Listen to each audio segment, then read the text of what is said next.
Hola, benvinguts a Saludablement, la nostra secció de dietètica i nutrició de Projectem TV. En aquestes èpoques de l'any no volíem deixar de parlar-vos de les dietes miracle. A la televisió, revistes i altres medis de comunicació ens recomanen que ens posem a fer l'operació biquini.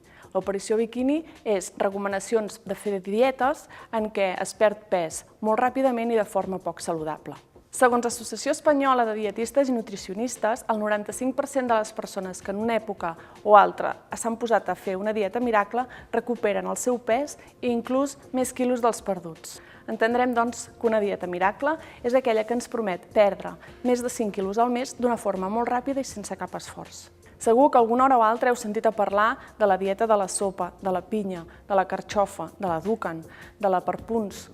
Doncs per ajudar-nos a reconèixer-les i saber veure quins trastorns ens poden ocasionar o quines patologies podem tenir o quins problemes nutricionals podem patir, les hem classificat de la següent manera. Primera tenim les dietes hipocalòriques desequilibrades, tal com diu el seu nom, són baixes en calories i hi ha mal repartiment dels nutrients. Podríem posar d'exemple la dieta Zero, dieta Toma la Meitat, dieta de la Clínica Mayo. Totes aquestes, com hem comentat, són desequilibrades. Llavors la pèrdua de pes es basa sobretot en una pèrdua muscular. El que a nosaltres ens interessa és perdre el greix, no la musculatura. Llavors el que provoca això és que quan tornem a menjar una mica més de forma normal o una miqueta més del que fèiem durant la dieta, recuperem el pes inicial o superior. També trobem les dietes excloents. Són les dietes que ens eliminen algun nutrient de la nostra dieta. Per exemple, les dietes riques en hidrats de carboni i baixos en lípids i proteïnes, per exemple, la dieta del Dr. Haas, les dietes altes en proteïnes i baixes en hidrats de carboni i lípids, la molt coneguda dieta Dukan o la dieta de la proteïna líquida. I també les dietes altes o riques en greixos en què s'havia fet durant fa anys enrere, que era la dieta del Dr. Atkins. Aquestes dietes poden ser realment molt greus i alteren de forma molt important el metabolisme. Hi ha una sobrecàrrega molt important també a nivell hepàtic i a nivell renal, per tant s'ha de vigilar molt perquè n'hi ha que poden ser inclús de forma irreversible.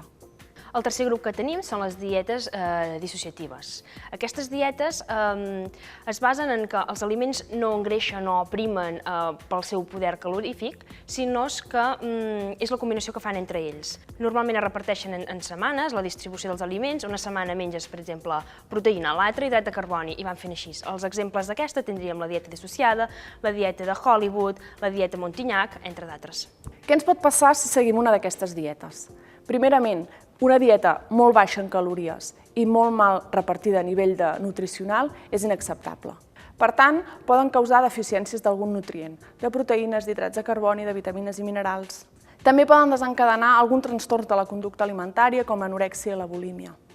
Altres problemàtiques que podem trobar és que ens causin l'efecte yo-yo, que quan la deixes, si no has après a menjar de forma equilibrada, llavors el que passa és que tornes a les teves arrels, el que feies anteriorment, i evidentment el cos torna a pujar el pes que tenies abans. I per últim dir, el que ja hem comentat, és que perds la massa muscular en comptes del greix, i això és una cosa que no ens porta a res.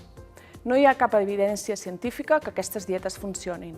Per tant, fer servir el cap, posa't en mans d'un professional, no tinguis pressa i pensa que fer dieta no és un tractament puntual, és un estil de vida. Gràcies i fins la pròxima. Adéu.